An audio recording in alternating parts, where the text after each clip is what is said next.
If you really cared about me, I wouldn't want to kill myself. I realize that's kind of a dark statement, and I think it kind of sums up the video, though. I was thinking about I had a mix of topics. I was thinking about doing a video on suicide for a while, and I wanted to do a video on abortion for a while.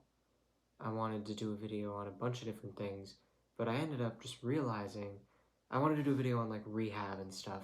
I realized that these are all kind of the same thing because they all come from this place of what the title of the video is, My Body, My Choice. It's most of these things are decisions that really only affect you and your body, and yet other people are trying to get involved and make laws and rules about it. And the reason that, obviously this is a problem that might just be in the US.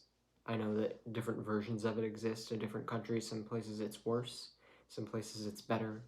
But I talk about the US just because that's what I know the most about. And I think it's worth talking about either way, because these are problems, whether they're problems everyone in the world faces or not. They're definitely problems that a good number of people are facing, and that's why I want to talk about it, because they're divisive issues. And I like talking about stuff that gets people riled up, stuff that's really controversial. And I've been thinking a lot about like rehab and how we treat people who are insane or considered insane. I think a lot of young people in this day and age are very desperate to find an escape from whatever the world is trying to tell them to be, but at the same time, they don't really understand how the way that the world is just so deeply ingrained into all of us. There's just no getting away from it. And a lot of people are bitter. This is something everyone can relate to. Everyone is bitter about the world. Everyone can look at the world and be like, the gas prices are too high. My president wouldn't have done that. People can complain about, I would never cheat, cheaters suck, or I would never do that, those types of people suck. People can find all sorts of things to be bitter about, whether it's in their personal lives or it's political, whatever it is, they're going to be angry about it and they're going to say, the world is so messed up.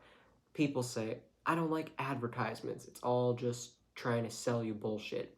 And then you go out into the world, and whether you realize it or not, you participate in the things that you were just calling people stupid for participating in. Because this is just the way that we are.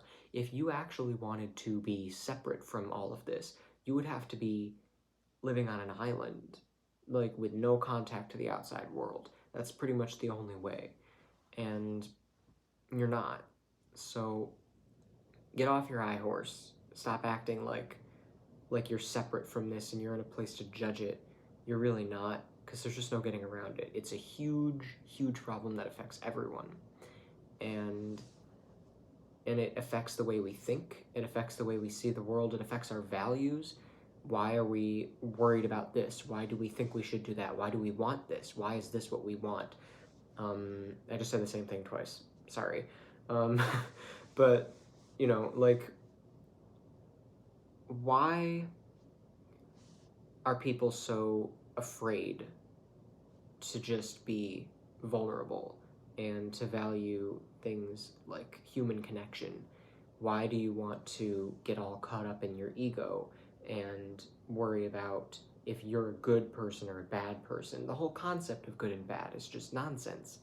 And then there's people who get real cynical and they're like, yeah, there is no good and bad, I can just do whatever I want. And then they just, again, it's ego, it's thinking about themselves. And good and bad to me isn't really based on, it has nothing to do with you. It's just how aligned are you with the truth that everything and everyone is connected. And the more aligned you are with that truth, the higher your vibration will be, because you'll be connected to everything. And when your vibration gets low, it's when you're not really operating from a place of truth and like compassion and empathy and love. you're more operating on like fear and control and just trying to pull everything in because you don't have any faith. And that's what lowers the vibration. That's what pushes people away from you, because inevitably what you're doing by believing that you're separate from everyone else is you are separating yourself from everyone else. You're alienating yourself, and then you're not going to be connected to anybody. But you have to understand that everybody is vibrating at their own frequency, and most people in the world right now are vibrating at quite a low frequency. So if you go really high, you are going to have kind of a limited number of friends. But if you go really low, you're also going to have a limited number of friends. But if you go low just at the same level as everyone else, then the friendships you make aren't going to be real, because none of those people are really ultimately loving each other, and they don't understand what it means to be a coward and to just let someone get hurt because you're not going to jump in and say, you don't have that mama bear instinct of like, don't you ever hurt my baby, or I'm capable of anything. Like, they'll just stand back and be like, oh, I love you and I feel so bad for you, but I don't want to get hurt. Like, people don't really understand. Like, do you think you would do that in a life or death situation? Would you be the coward? You know, these are things people don't think about. And it's worth thinking about because it really says a lot about you. Don't be the coward, because there's nothing to be afraid of. I mean, what are you going to do? You're going to hide from the end of the world, and then you're going to be the only one left. And then what? Like, nothing matters more than other people. And you are vibrating really high, and you're at your most authentic and your happiest when you are understanding that everyone is connected. But I think a lot of people feel lost because we're starting to wake up. We're starting to realize how messed up the world is. You know, with technology increasing and everybody being able to communicate with each other, we're getting a better view of what's going on everywhere in the world. And of course, I talked about this last week, there are going to be people who try to profit off of that, and it's going to be very disingenuous, and there's going to be so much inauthentic stuff floating around that is meant to come off as helpful. And this is kind of like a part two to that, because I was talking about toxic positivity, and then I was talking about body positivity, where there's all these messages that are designed to seem like they're to help you, but they're really not. And this is continuing off of that. We're talking about other forms of trying to help you, acting like it's about you, which is what I said at the beginning. If you were really trying to help me, why do I want to kill myself? And there are a lot of people who maybe don't want to kill themselves, but whether they believe it or not, they are slowly killing themselves. And this is the thing.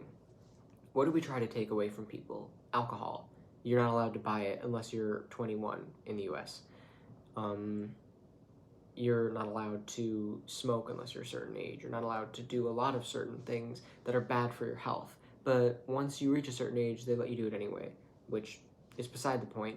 The point is that the fact that they're telling you when to do it and how to do it at all is just insulting.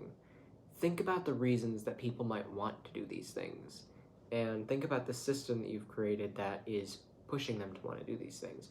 I think the problem is that people just are so afraid of how bad things really are and how much work would go into fixing it that they don't even want to acknowledge how bad it is. Their values are like, I need to get in my car and go to work, but we also need to be more energy efficient. So electric cars, what if you didn't need to get in your car and go to work? What if you didn't have to go to work? Because where do you work? I guarantee you, the odds are that you work somewhere that just sells a bunch of shit nobody needs. How many jobs are actually essential? Hospitals? Really though, if we were actually taking care of people and teaching them how to live healthily, how busy would hospitals and doctors' offices be? Not very. These are not essential jobs. People do not need to be traveling so much. It should not be a constant thing. If you look at an overview of all the flights, all the airplanes going around in the US, it's constant. People are constantly on the move. People will not stop going. And that is what makes people think that it's based on your lifespan. You've been alive for 3 years, so the months and the days are going to feel so much longer, and then you've been alive for 10 years, it's going to feel shorter. I don't think that's entirely accurate. I think the main reason that life feels like it's going by so much quicker as you get older is because you are going by quicker. As you grow up and your brain grows and you can comprehend more, you can understand more, you can do more, you are doing more, and then your body has to keep up. Little things no longer seem important to you because you're not taking the time to think of them as important. And that's just encouraged by the culture. We're supposed to be constantly doing everything at once and being busy. And Americans in general are overworked and underpaid, and for nothing. For nothing. Like, it's all just to sell a bunch of shit to make people rich who don't really have to do any of the work because they already did it, and now they can just sit back and collect and collect and collect. And that's it. That's like all that their life is. Sure, there's a little bit of work, there's a little bit of stress, but ultimately they're just getting their pockets filled without really putting any actual work into it. And that's, I guess you could call it like a pyramid scheme. But it's really just a mess. But these people, I guarantee you, they are dealing with what I was talking about at the beginning. They are empty and they are alone, and eventually that's going to hit them, and they're gonna realize that they fought for nothing, and it's all just gonna crumble away. Because if you are sitting at the top of a pyramid, it depends on the bottom to stay stable. If that falls apart, you come down with it. You only really have as much power as you're given. If you want real power, you need to be real. You need to have real connections with people. It cannot be based on lies, or it is faulty. It's a faulty foundation, and it'll fall. So, yeah, that's, but I think I've explained enough. Let's just get right into it. I've been talking for 12 minutes and 4 seconds. I don't have my glasses on, so I needed to lean in to see the numbers. Anyway, sorry about that. I burp all the time. Don't know why.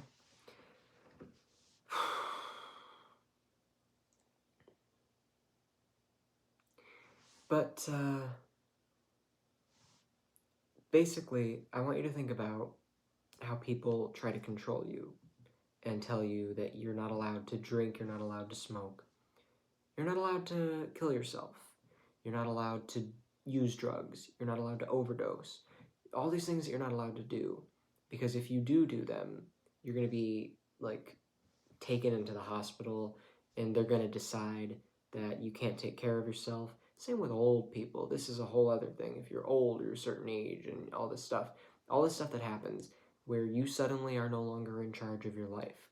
This is what pisses me off and actually scares me a little, because it should 100% of the time be up to you what you want to do to your body.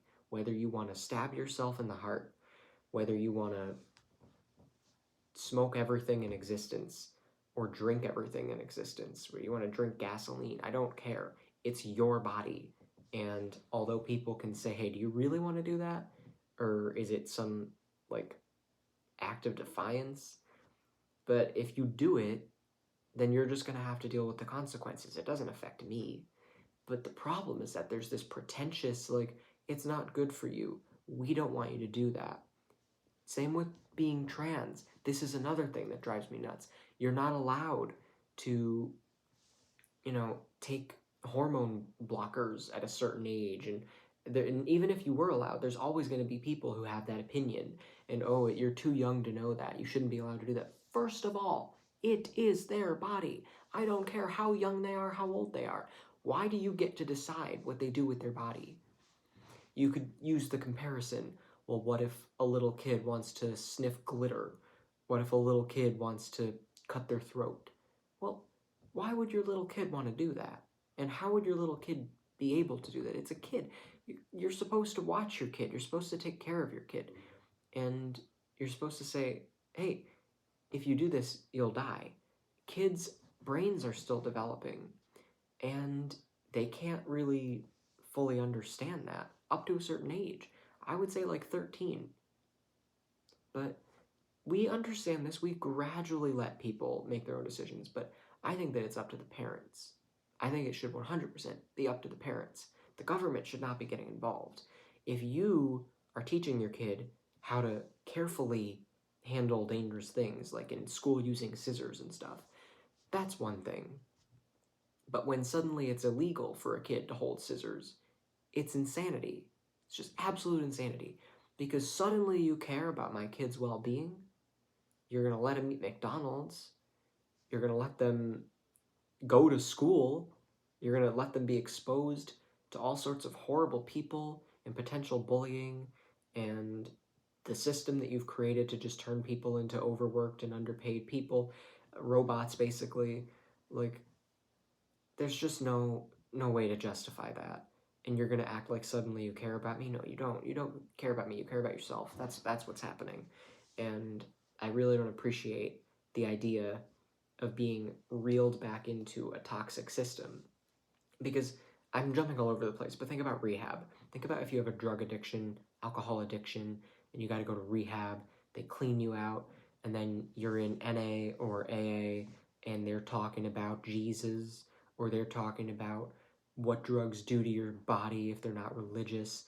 And they're talking about all the reasons that you shouldn't be doing it. And there's not a ton of empathy for why you would be doing it. That, because they've already gotten through it. And the people who are talking about this stuff, they've already been brainwashed back into the system of thinking this is wrong, you shouldn't do this. But the truth is that it's totally understandable why someone would want to dissociate from reality, because reality is such a hot mess, and there's no leveling there. What I like to do with people is not condescend them, to just talk to them like they already know any advice I could give them, and to just remind them of it sometimes and be like, that. Like, I don't have to tell you that. And not to feel like I have a big stake in what they do, because I'm not here to control them. They can do whatever they want. And I think that to feel loved by someone isn't to think that they would go out of their way to interfere with your free will to protect you, but that they would trust and respect you enough to take care of yourself and make good decisions for yourself. People just want to feel trusted and respected, even kids. But when it's a parent-child dynamic, you do have a responsibility to make sure they understand what they're doing and to prevent them from killing themselves when they're a certain age. But at any age, you still have to know what is and isn't your responsibility. And that's ultimately what this comes down to. What are you really responsible for? And I think people get a little bit, like, people don't really understand life and death. People don't know what death is. I did a video called The Meaning of Life, and I did a video called The Meaning of Death. It's episode 1 and episode 4 in the playlist of this show that I do. And I talk about death and how it's so misunderstood, and people just think of it as a negative thing. It's a bad thing, just because they don't understand it, just because they don't know what happens, and everybody has a different idea of what happens. Well, if you really think about it, the Christian idea of what happens isn't even a bad thing. The kid goes to heaven. Well, good. Isn't that the whole point? Isn't that what going through life is for in the first place? You push yourself through the shit that is life so you can get to heaven, and then you're fine. Why wouldn't you want to cheat and get there? You say, oh, suicide, you can't do that. You won't get to heaven if you kill yourself. Okay, fine. What if you get killed? Isn't that a good thing then? First of all, you didn't choose to take your life. It just happened. And also, now there you are. You won. You're in heaven. You finished. You did it. Congratulations. What am I missing? Like, I don't understand this mentality at all. But, people just don't, they're not sure. They're like, I believe in heaven and I want to go to heaven, but also I don't want to die. Like, what? It doesn't make sense. But people don't like death. People don't like talking about it. People think of it as an inherently negative thing. There's no question there, but it's just not. Death is not a negative thing. Death is it's equal to life. It's the same thing. You're alive and you're dead. In both cases, you still exist. Nothing is ever going to happen that's going to make you not exist. There's no such thing as something not existing. Everything exists. But you're just in a different form. Like energy, you're just energy, and energy doesn't die. It just transforms. It changes the way that it looks, its location. It's just everything forming a shape, and it's all just like squishy. You can mold it, you can fix it, you can do whatever you want to it. But this is just where we are, and we're supposed to do specific things, learn specific lessons, and we can't even fathom what those are. They're not like go to work and make a certain amount of money. They're like soul lessons, things of the nature of going through a relationship and learning how to have like more faith in yourself, getting to know yourself, learning how to have better boundaries. It's all about like personal growth and learning empathy and love, evolving, becoming more mature, and being human. You have the option to not do these things. You have free will. You can choose to go just as dark as you can light. And the human experience is a challenge about learning to keep choosing light. And you're going to keep coming back until eventually you get it, because it's not one and done. There are people who live their whole life and they just keep vibrating real low and they never learn. And you're just going to keep coming back until you get it right. And you can tell who the old souls are. Not necessarily old, but just the people who've done more work. Because I think technically everyone's the same age. Everything's just, it's infinite. Everyone's infinite. So it's not that they're older. It's just that they made the light decision over the dark decision. They have a tendency to do that. And that has nothing to do with anything other than your free will. And you can't complain about that. You can't say, well, that's not fair. It's totally fair. You can't blame outside circumstances for everything. If there was a time I thought you could, but I realized that it's not that simple, because nothing is that simple. That mentality comes from an understanding of the physical world, and there's so much more to it than that, because this is just kind of an illusion, and it's just not something that you can use. Because think about it like this: if the physical world was all that existed, everything would be meaningless, because everything's constantly changing and decaying, so nothing lasts forever, and there's no point to anything. The only reason that gives something a point is that we're here, the conscious, to observe it and experience it. Without us to experience it, it would not have a purpose. So our consciousness almost exists in its own dimension, and that has its own rules, and you have free will. This is what this video is about. You need to learn how to use your free will, and you need to learn to respect other people's free will. When you love someone, it's not your job to intervene and stop them from doing something. I understand caring about someone, trying to protect them, but there's a time and a place for everything. And I think most of the time people do not go about it the right way. And if I were, for example, to have an intervention on someone who was like doing drugs, the way that I would probably go about it is to catch them at a time when they're sober.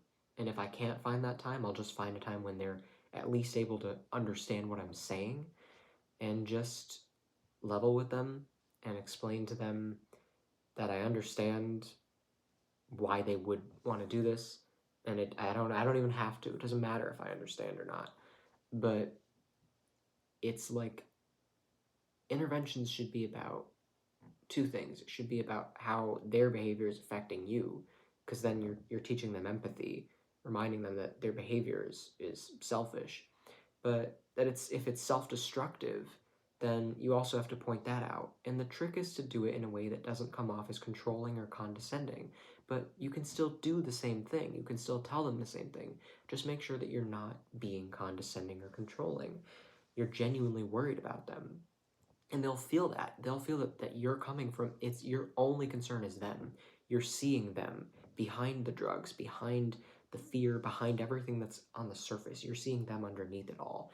And you're talking to that underneath it. And you're trying to get that to talk back. And you understand that if it doesn't, that's not your fault. You're not going to judge them. You're not going to say, oh, you're too far gone.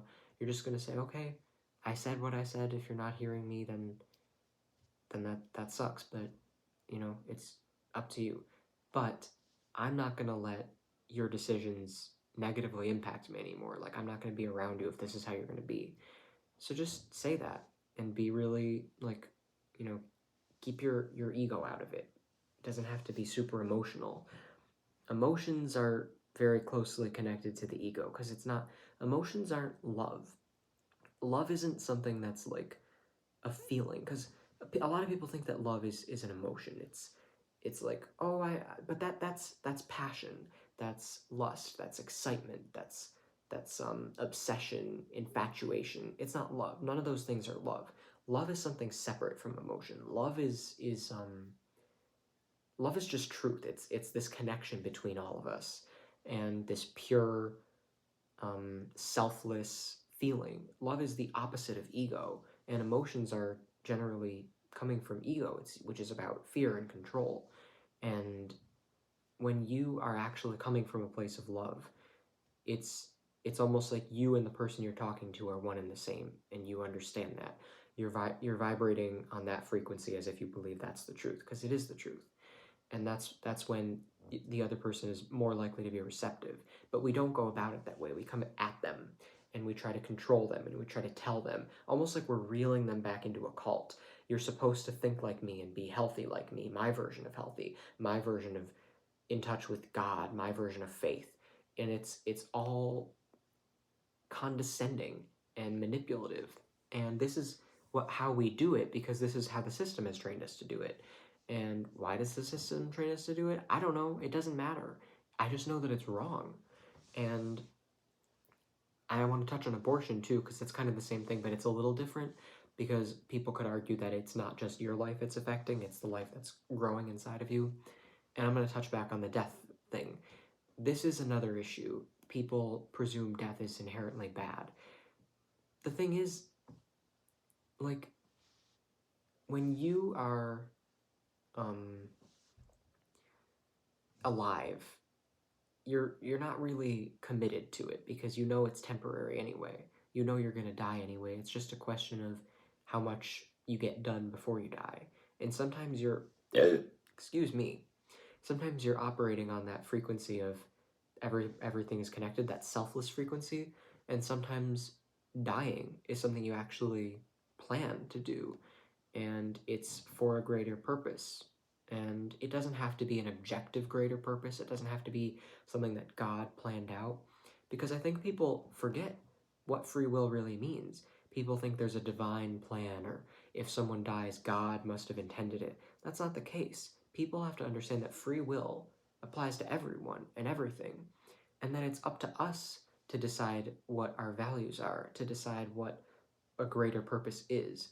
And when we are aligned with that high frequency, then our values and what we decide is going to be a greater purpose. But we still have options, because maybe you could still be vibrating on that frequency and decide not to die, and then you could create some other greater purpose. There are 100 different greater purposes you could choose from, and there's no right or wrong one. It's just that whichever you choose says more about you. That's what you've chosen to become, and that's just the path that you picked. It's unique to you. It feels like you, and that's what makes you special and lovable, is the decisions that you make. And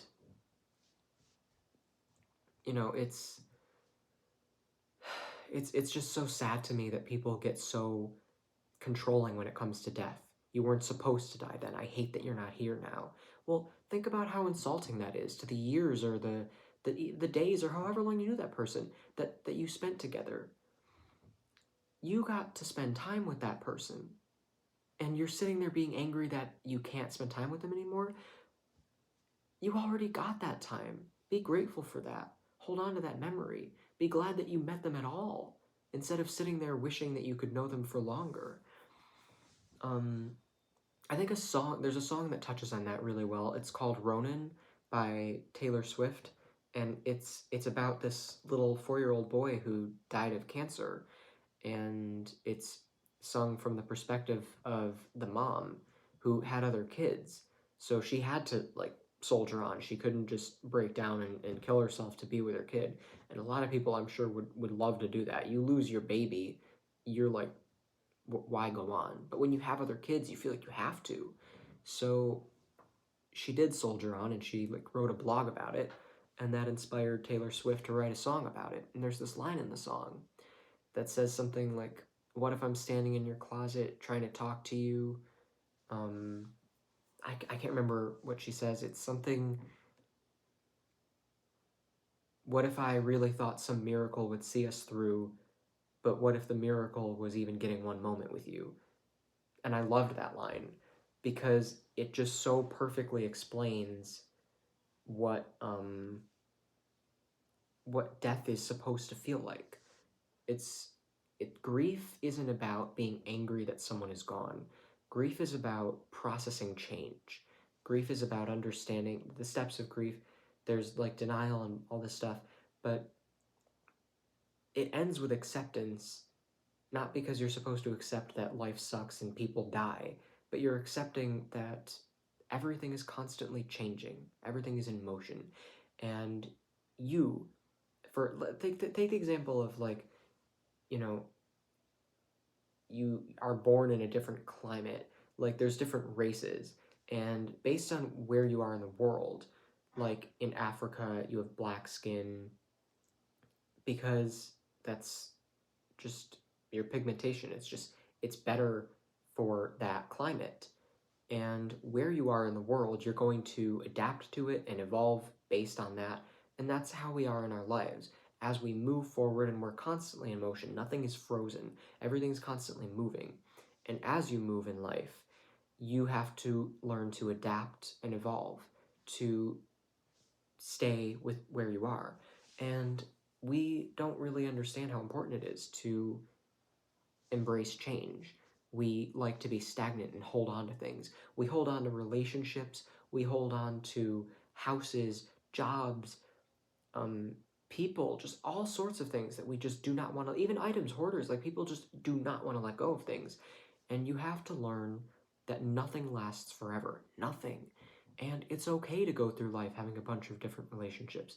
It's okay to find someone that you want to spend the rest of your life with and spend 30 years with them, and then you grow apart and then you're single for a while, or you meet someone else right away, or like it doesn't matter. But as long as you're being authentic through it all and you're not coming from a place of fear and control, then you're going to be fine.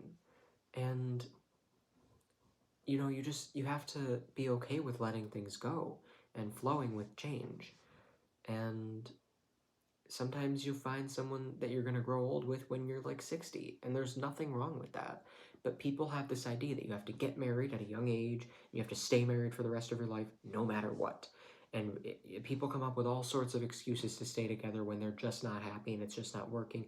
But for the kids, stay for the kids. And there's another Taylor Swift song called "It's Time to Go," which is kind of about embracing change. And there's this little line that says, like, trying to stay for the kids when keeping it how it is will only break their hearts worse. That's a whole thing. People will do that all the time, and people get real passionate about it. I've even had an argument about that with this one guy who was insisting that divorce should be illegal because you should have kids and all this. It's insanity, and it's just different versions of people. Hunting, that's another thing. People will hunt because they're saying, well, there's an overpopulation problem and you gotta, there's too many deer here, it's not good for the environment or for this or that. And it's like, what makes it good or bad? Who are you to say if it's good? That's the thing. People say this stuff all the time. It's good or it's bad. Well, this is based on the excuse me again. This is based on the presumption that there is an objective good and bad, and that's just based on your values. Why are those your values? Can you even tell me? I guarantee you it's based on the system. So when you are on drugs or you're thrown into a rehab facility, when you're suicidal, you just do not want to be here anymore. And you need someone to just level with you and show you that there are people who can operate on the same frequency as you, or a higher frequency that they're reaching out to you and lift you up to. And it doesn't feel condescending because you can tell that it's actually loving, it's real. They're not necessarily reaching down to you as much as they are just reaching into your heart and trying to hug you. And that's what it feels like. That's what it should feel like. If it feels like someone's reaching down to you, of course you're gonna be pissed because it's insulting. But people reach up because they're just so desperate, Some people just reach up and they get saved, and then they preach about how they were saved by their religion or whatever it is, and then it just becomes a cult. And religion is already a cult, but it becomes a problem when it's like helping people get off drugs and stuff, because it's just, I never would judge someone who uses drugs, and I'm not even totally against using drugs myself. At some point in my life, I'll probably try stuff just out of curiosity. I don't know when. I currently have no interest in doing that, because right now I'm at a point where the idea of doing that like almost skeeves me out. I just don't like putting stuff in my body if I don't know what it is or what it's going to do to me or if it's not healthy. But it's they're not like always addictive. They're addictive if you do it more than once and if you let it become addictive. If you are trying to distract yourself, because what is addiction? It's a distraction. Addiction is when you are focused on something and you're obsessive about it because you don't want to think about anything else. And that's totally understandable. But why do you want to kill yourself? That's another thing. There are so many reasons. There are people who are just really sensitive, and the world has just broken them down and made them feel alone. For those people, they could use someone to reach into their heart and hug them, let them know that they're not alone, that there are people who are sensitive like them. For people who are just in a lot of pain and it's physical, like they can't handle the pain anymore, let them know that there are people out there who are in pain, and you guys can hold each other's hands through it. I don't know that it would necessarily help. It could help to have someone who was in pain and then got through it, but I feel like it's better to have someone who's currently in pain so you both can just go through it together. But no matter what the situation is, you have to know that it's okay to kill yourself. It's not an inherently bad thing. It shouldn't be illegal because it's your life. It's your body. And sometimes life is hard and you just need a break. I believe that when you do that, you get a little break and then you can come back. And that's okay. But would I ever do it? No, because I think it would just be pointless. Like I would just have to start over, and I don't want to do that because I'm 20 years old. I made it this far. I'm not going to start over. But it wouldn't really erase my progress. It would just make me like a baby again. And there's no reason to do that. Like, and I would still be coming back to the same place. It wouldn't really change anything externally. So when you do that, it's just when you're like so overwhelmed that you just need a break, like a lunch break at work, except the difference is that you get fired and you have to go find a different job. Um, because they weren't allowing you to take a lunch break. So of course you wanted to quit. But could you persevere? Could you get through it? Of course. But nobody should force you to do that. That's when it becomes creepy. How dare you try to leave? And they handcuff you and you're like, no, you're not allowed to get out. You're not allowed to go find another job. You have to stay with us. That's terrifying. If you stay there, it should be because you want to. And people get so aggressive pushing this idea that life is an inherently good thing and you have to have it. How dare you try to leave? It's, excuse you, like that is not your choice to make. And there are, I'm sure, a lot of people who do drugs and hurt themselves and all this stuff just out of spite, just to make a statement of their free will of like, hey, you can't tell me what to frickin' do. Like, it's my body. And I understand that because it is, and you have every right to do whatever you want to your body. But there's the arguments that I want to address. The two biggest arguments I think I could get for this video are for, well, what about when you're a parent and your kid is trying to do something really dangerous? Well, if it's obviously dangerous, then do the same thing I told you to do in general. You reach into your kid's heart, you level with them, you're honest with them, and if you physically have to stop them from doing something, hey, it's a kid. It's like this little retarded thing running around, like running into walls and stuff. It's like sometimes you just gotta hold on to it and say, all right, don't walk into the wall. What do you do when your kid's a toddler and they're wobbling over? You help them balance. You teach them to walk, and then they get it and they're fine. You're supposed to guide your kid through life, but there's a time and a place to step in and protect them, and then there's a time and a place to stop someone from stepping in because it's invasive and it's a violation of their free will, and it's just wrong. And you have to know the difference. It should be intuitive. It shouldn't even be a question. And I hate when people compare things that are intuitively right with things that are intuitively wrong. Comparing letting your kid hold a knife and run around with a knife to taking hormone blockers at a young age for transitioning. These are not comparable things. And if you think that they are, you're transphobic. Like, that's it.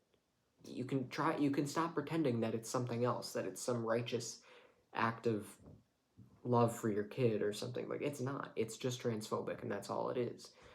And maybe ask yourself why you care, why it matters to you. Like, are you really interested in keeping things the way they are? Holding on to this system that exists? Maybe you think it benefits you. Maybe you're afraid of change. Maybe you've already gotten comfortable in the illusion that's been fed to you, and you don't understand all the things that I've been saying about how change is inevitable and you have to learn to flow with life. But if that scares you, just ask yourself why, and do some internal work and reflection, because I'm not your therapist. I'm not here to help you with that. And when you start making these arguments, acting like they're practical, acting like they're not a projection of the therapy that you haven't gotten, I'm not going to be your therapist just to win an argument with you. Because if you're stupid and your argument is just invalid, then it's invalid. Like, that's all there is to it. That is an invalid comparison to say that holding a knife is the same as using hormone blockers. Period. There is no argument there. So, I just, sometimes you just have to be that blunt with people. You just have to be direct. And if they keep going on and on and on, just walk away, because it's not your job to engage in arguments with people who are not interested in actually having an argument. They're just projecting onto you. So just walk away. And if you want to try and reach in and level with them, you can do that. But if you can tell that it's not doing anything, you don't have to spend your time on them. That's totally up to you. But again, free will. If you want to, you can. I'm not saying it's good. I'm not saying it's bad.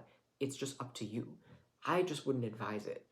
Honestly, though, I do it. I like engaging with people, but it's just because when I do that, it's like there's nothing else that I'd really rather be doing. So it's not like I'm in the middle of going to take a shower and then I get caught up in an argument with someone. And it's like, I'd rather be in the shower right now, man. If you catch me on my way to work, I'm not going to get, like, there's times that I won't do it. But if I have nothing else that I'd rather do, because this stuff actually interests me. I like having conversations like this. And I like hearing from people who are just coming from a place of ego and they're not at all interested in actually having an argument. Because the more I hear from these people, the better understanding I have of what's actually going on. And they just need therapy. Like, that's it. And I'm not their therapist. But yeah, so the other one, so there was the, what about parents? And then the other one is abortion. So that's the bigger one. And that honestly could be a whole separate video just because it's such a controversial topic. But I don't even want to give it the time, because to me it is such a clear argument. It boils down to this. You can never justify forcing someone to give birth, because what happens when you give birth?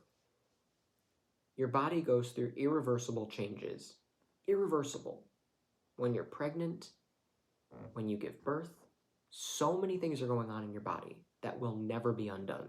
Whether you give your baby up for adoption, whether you raise it on your own, which is even worse, because if you wanted an abortion, obviously you're not ready to be a parent. But I cannot imagine feeling justified in forcing someone to do that. They don't want to be pregnant, they don't want to be a parent, they don't want to have a baby. And think about how it would feel to know that your baby is out in the world being raised by somebody else. Wouldn't you ever get curious? Wouldn't you think about it? Wouldn't you wonder?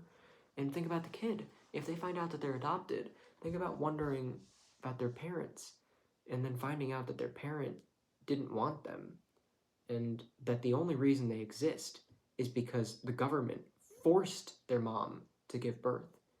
I'd be like, oh, that's like really dark. And people can understand that that's dark, but the reason that they choose that is because they think the alternative is murder.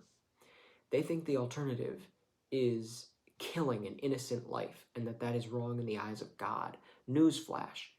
Separation of church and state. You are not supposed to bring your religious beliefs into the state.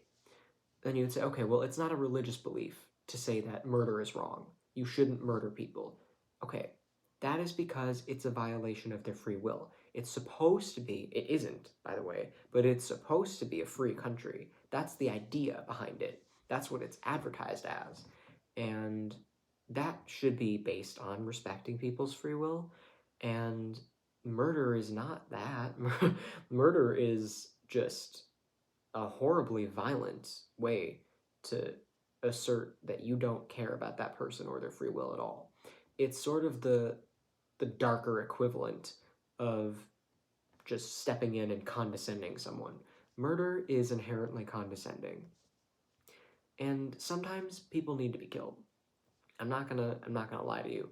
People need to be killed sometimes. There are people who I would be very happy to see assassinated.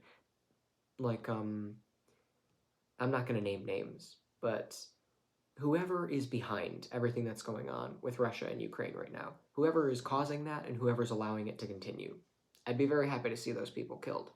But, you know, that falls under the self-defense category. That falls under the you are causing absolute chaos for everybody else, and you have no real reason to. There is no real, there's never an excuse. There's never a valid excuse to cause that kind of pain and chaos. There's just no way to justify that. And if you're causing that amount of pain and chaos, then sometimes it's just the equivalent of you trying to stab someone and they manage to get the knife away from you and stab you instead. Good. Do that. Absolutely do that. If you're being chased by someone who broke into your house and they're trying to kill you, don't knock them down and then call the police and try to have them arrested. Kill them. They broke into your house. They attempted to kill you. You have every right to kill them to make sure that they're not going to try and hurt you again. You're taking a risk, an unnecessary risk, just for some moral satisfaction, some moral feeling that you let them live. Like, don't do that. They already made their decision when they attempted to kill you. So, like, it's just not necessary. But people get so weird about this stuff. They get so obsessive. And it's not murder. There's a difference between killing someone and murdering someone. Killing someone is just you being the reason someone died. Murdering someone is intentionally killing them when the alternative isn't letting them kill you. And murder, I don't want to say it's wrong, but it's not right. And you shouldn't do it. And if someone is trying to murder you, you have every right to defend yourself. But how does this apply to abortion? It doesn't. Because life is subjective. Because everything is alive. Everything. And, you know, your blood cells, the mosquito that gave you that bump, I'm not going to listen to you telling me that if you caught that mosquito about to give you that bump, you wouldn't immediately smack it. Are you telling me that if you saw a mosquito on your hand, you would try to nudge it away, you would flick it, you wouldn't even think about it? Smack. Don't you dare give me an itchy bump. Maybe you're allergic. Maybe it's to save your life. But if it's okay to kill a mosquito, if it's okay to kill germs, maybe you're sick, killing germs, nobody's going to tell you not to kill germs. Those germs aren't threatening your life. Most of the time, it's just a cold or something. But you kill them anyway. Not to save your life. You're killing a life, and it's not even to save a life. Those germs are just minding their own business. Those germs are just doing what they do. They're doing what God put them here to do. They're not straying from their purpose or their path, and yet you view them as monsters, and you're killing them. Why? Because they're inconveniencing you. So, point out the hypocrisy when most abortion arguments are saying that it's immature for a mother to have an abortion just because it's inconveniencing her. And who is she? to be sleeping around carelessly without a condom, when I guarantee you, if you were in her shoes, you probably would have done the same thing. You do not know what her life is like, where she's been, what she's doing. It doesn't matter. You are absolutely allowed to sleep with people. It's your business. It's your body. And it should be your choice. So most people won't argue that it should be your choice who you have sex with. But there are people who would. And they won't deny that it's coming from a religious bias, because there's no government law that says that you're not allowed to have sex. But although they do have laws based on age, which again, stay out of it. Stay out of kids' sex lives. Like, I understand laws to prevent pedophilia, but Jesus Christ, like, why are you so invested in this stuff? It doesn't, as if pedophilia isn't a super common issue. If you look at a registered sex offender list and see like who's in your neighborhood, you're gonna be terrified. They're literally everywhere, and these are the ones that have been caught and released. Think about the ones who haven't been caught. They are everywhere. There is a huge pedophilia problem in the US and just in the world in general. Why? What is going on? And why is it not being addressed? Has it ever occurred to you that maybe these people are the ones making all the rules? Because clearly there's some bias there. It's disgusting. But they're going to pretend like they care about that all of a sudden when they're making laws about kids having sex. Get the fuck out of here. You don't care. You don't care. You don't have to pretend. I know you don't care. Like, you're not going to act like you suddenly care about my body and my health. You want to protect me from drinking and drugs, and you want to make all these things illegal, and it's about you, it's about your safety, it's about your health. You're going to contaminate the air with smoke from factories. That's not safe or healthy. You're going to send us to school. I already said that, but you know, it seriously, it's like prison for kids. You're going to let us eat disgusting fast foods because we have no time for anything else, going to the jobs that take up our entire day and then drain all of our energy, and then we get sick because we're not balancing our energy properly, and we don't have time to be healthy and eat healthy. So we're just all messed up, and we barely get paid, so we have to keep working and working and working, and then they're going to act like they care about you and they don't want you to drink. Think about why you would want to drink. My God, of course, when you wake up and realize that's what's going on, you're going to want some drinks. You're going to want to numb the pain. You're going to want to have a cigarette, you know, or smoke some weed. But the weed was illegal not that long ago, and it probably still is in some places. I'm pretty sure it's legal in every state now. I don't know, but it's always been one of the most harmless drugs, and yet it's still like something that people care about, and absolutely insane to me. It makes no sense. There's so many insane things, and the fact that people who make these laws aren't affected by them is what pisses me off the most.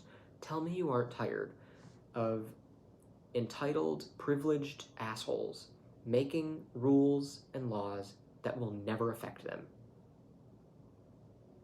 That sums up this video. My body, my choice. Stay out of my life. I'm supposed to be in a free country. Why did I have to make this video? I guarantee you, if aliens came here and this was the first thing they saw, they would be so confused. They'd be like, what the hell? What did you guys do? Assuming that the aliens are some superior intelligence. Because clearly this is something that only a bunch of idiots could have created. We are so stupid. We have to be, though. It's part of the human condition. It's about it's about free will. So of course, we're gonna be able to make stupid decisions and build incredible things and then do something stupid to it. And it's just a constant battle between love and fear. But, you know, so I'm not saying that it's a bad experience. Don't get the wrong idea that I'm saying that there's no reason to be alive. There absolutely is.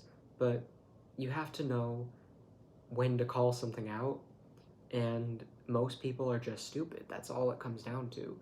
And it's not really their fault, because the education sucks, and it's because a bunch of stupid people designed it, because a really long time ago is when this issue started, and it just kept on going. And it's just a mess. The people who are smart just aren't smart enough to value empathy. Like, they're smart, but then they choose fear, which is stupid as far as I'm concerned.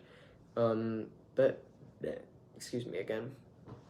But I've been talking for a while, and I didn't want this to be this long. But I'm pretty happy with everything I've said, I think, because I covered a lot, and yeah, this was one that I was really passionate about because it just drives me nuts when people get so involved. I didn't even mention like being gay. Like, they're gonna tell you whether or not you can get married if you just happen to get married to someone of the same sex. Who's to say it's even someone of the same sex? How are you gonna make that distinction? What if it's like a hermaphrodite? And what if it's completely 50-50? What if you meet someone who is like, there's literally no way to tell, both physically, mentally, emotionally, they are 50% female, 50% male?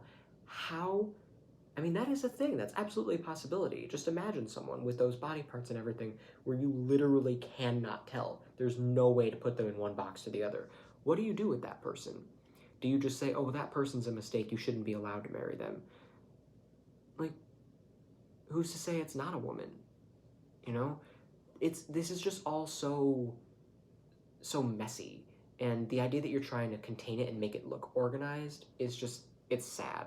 Like, our bodies are so, they're just these squishy things, and we're acting like it's this perfect mold that you're supposed to, A fits in B, and like, come on, that's not at all what's happening. The reason that we have different genders is because gender isn't everything, and there's masculine and feminine energies. Everything in the universe comes with balance. There's always two. There's always duality, and like, there's light and dark.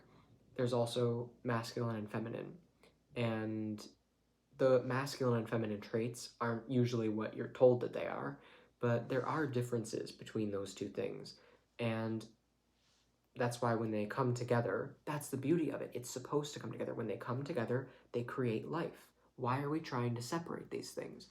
Gender is not supposed to be separate. Men are this and women are that. You're supposed to find a balance between the two. You're supposed to achieve harmony. That's how you can come together and create life and raise that life in a healthy way. When, imagine you come into the world and both your parents are perfectly balanced, neither one is afraid to be too masculine or too feminine, and they're both just focused on being themselves and taking care of you. You're going to be fine. Then you come into a world and your dad's obsessed with being masculine, your mom's obsessed with being feminine, and at what point do they have time for you? Except to try and condition you to be like them and just fit you into their mold. That's not raising a kid. That's not love. And the only reason that we're still here is because we have that empathy. Because there are some things that just our instincts will not allow us to do. There are some parents who are religious and they believe that being gay is a sin, but then their kid comes out and they're like, you know what, screw it, my kid comes first. And that's when the light, the empathy comes through. That's when you choose you over what you're being told to believe, over the mold that you're trying to be jammed into. And everyone has that in them. Everyone has the ability to just say, you know what, I don't care what makes sense. I don't care what's easy. This is wrong and I'm not doing it. And a really important thing about being human is to know where your lines are, to know what lines you will not cross, what you won't do ever. And my line is simple. I will never do anything that blatantly feels like it's just a violation of someone else's free will. I will do little things because I'm imperfect, I make mistakes, never something big. I'll never kill anyone, I'll never murder anyone. If I have to kill someone in self-defense, I definitely will. But I'll never murder anyone. I'll never lie in a big way. Like little tiny white lies that are just like the equivalent of jokes, that's fine. But even then, I always want the truth to come out eventually. I don't like being dishonest. And yeah, so I'll never murder, I'll never be dishonest. And never is, you know, like, I want to emphasize that we all have weak points. We all have moments where, even though we know that that's a line we're not going to cross, sometimes we just end up in such a broken moment, and it is a test, but sometimes we fail, and that's okay, because you know what? You have infinity. You try again. It's not the end of the world. And when you try again, all you have to do is get your ego out of the way and think about the people you have to apologize to instead of how you're a bad person and you're a failure. Like, don't even think about that. Don't think about yourself. It's not about you. So just keep going. That's all it is. Everyone messes up, everyone makes mistakes, but when you set your goals, you can say you'll never do something. It doesn't mean you actually have to never do it. Well, it should, but it doesn't mean that if you do it that you have to hate yourself and never forgive yourself or feel like, "Oh, I lied. I said I would never do it and I slipped up and I did it and what am I did?" Like, that's when you just get caught up in the ego and just, get over yourself basically. Don't get so don't spiral. But yeah, so that's what else would I never do? I would never make someone feel like I thought less of them, like they just were a lesser being. There are people who certainly act really immature. I've met people who just give off this extremely toxic energy that just makes me want to go the other direction. I don't want to be anywhere near it. But I would never look at them and say, "You're a disgusting, horrible person and I hate you." I might say, "You really need to take a look in the mirror." I might say, "You're acting like you're having a temper tantrum. Act your age." I might talk to them like a parent should talk to a kid sometimes and just say, "Hey, that's just inappropriate. That's unacceptable. Don't do that." You don't go into a restaurant and pick your nose. You'd say, "That's unacceptable. Don't do that."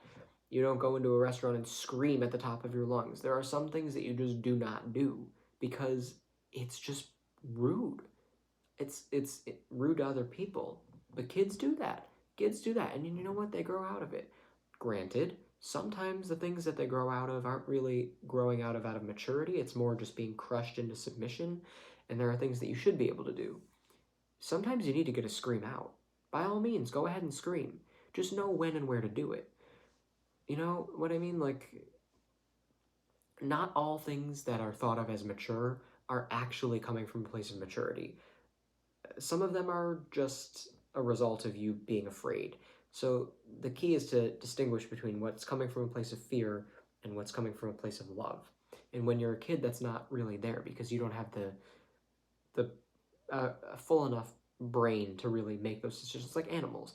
Animals don't really have the love and fear thing because they're too inconsequential.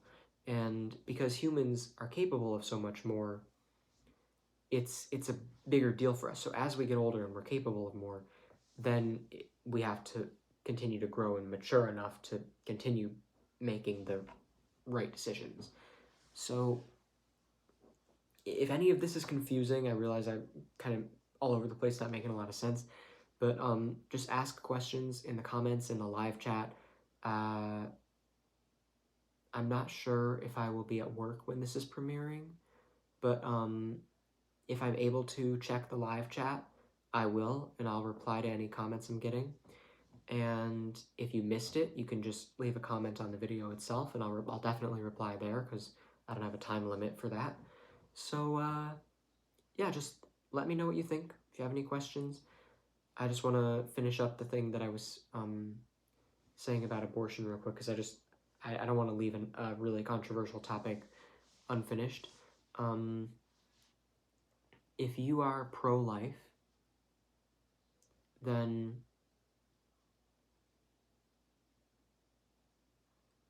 I don't know, just do literally anything but care about whether or not a woman has abortion.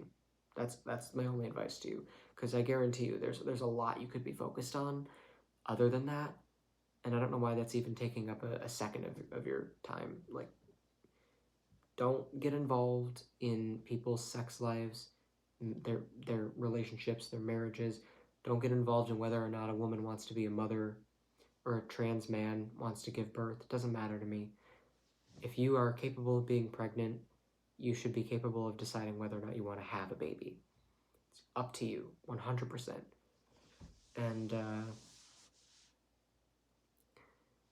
I think the reason that a lot of people get obsessive over it is because it's based on their religion. Well, what if I bring mine into it?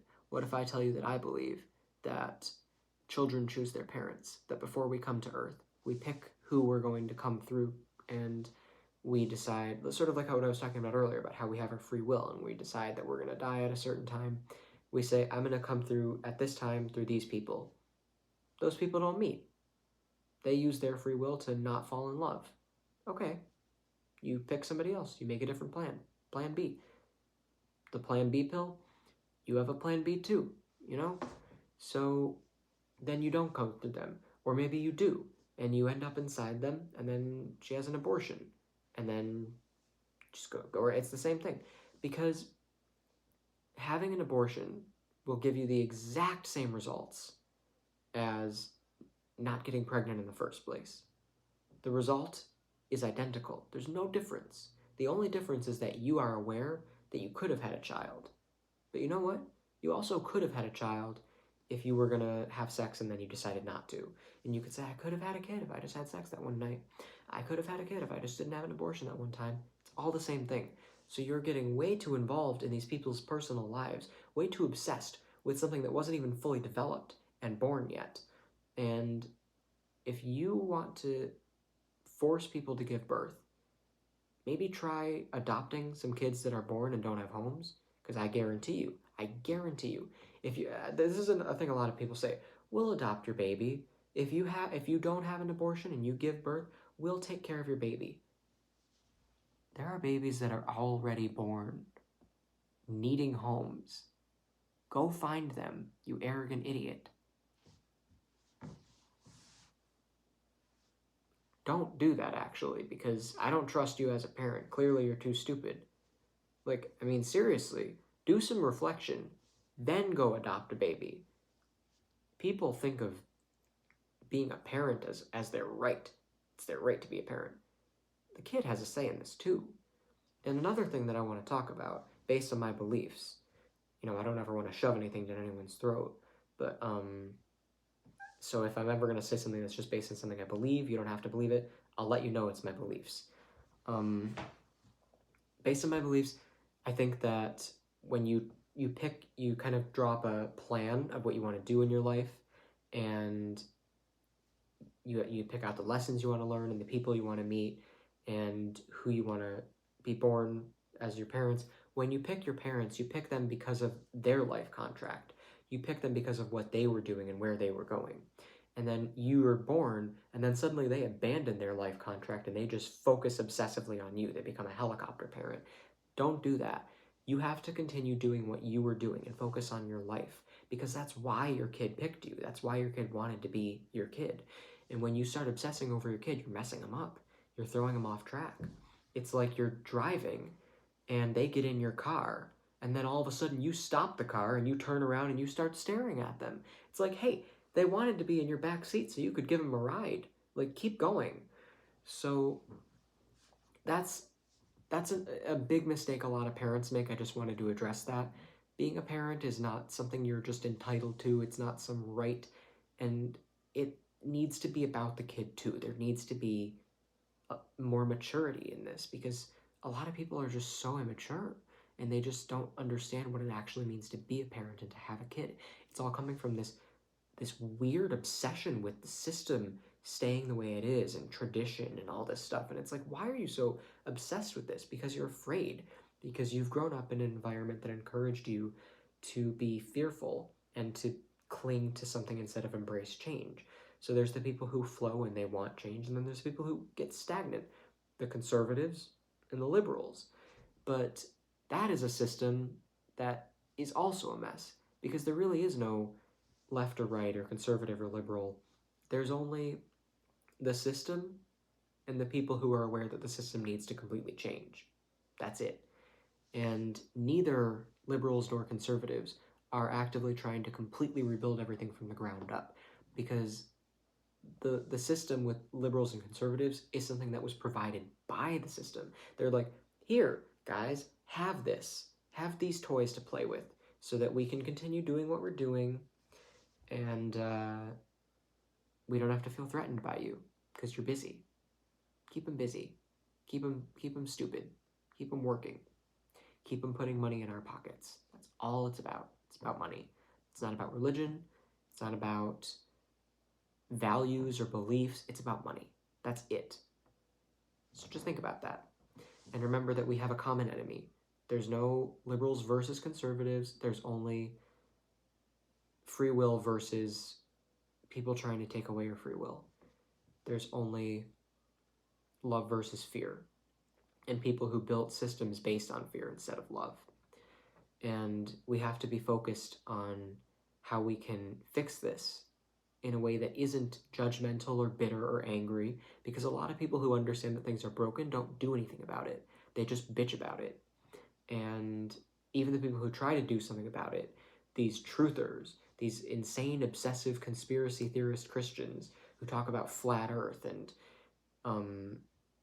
all of this crazy stuff, the Illuminati, like, I'll grant you, there is some substance to some of the stuff that they say, but most of it is just nonsense. And they're not doing anything about it. They're not.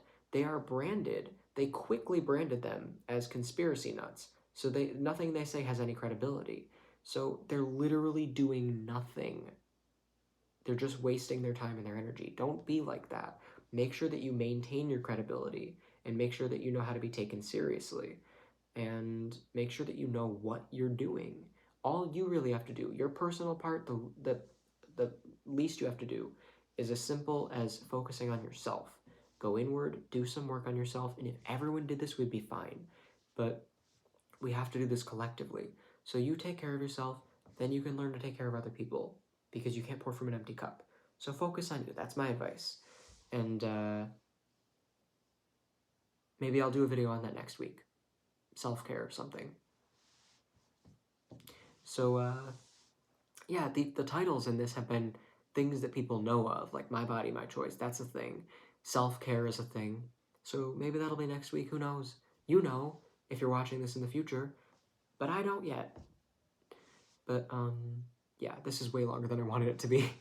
I'll see you next week, and thank you so much for watching. I hope... Excuse me. I hope I covered everything and said everything I wanted to say. I hope I made sense. And if I didn't, or you have any questions, comment section's always open. Thank you.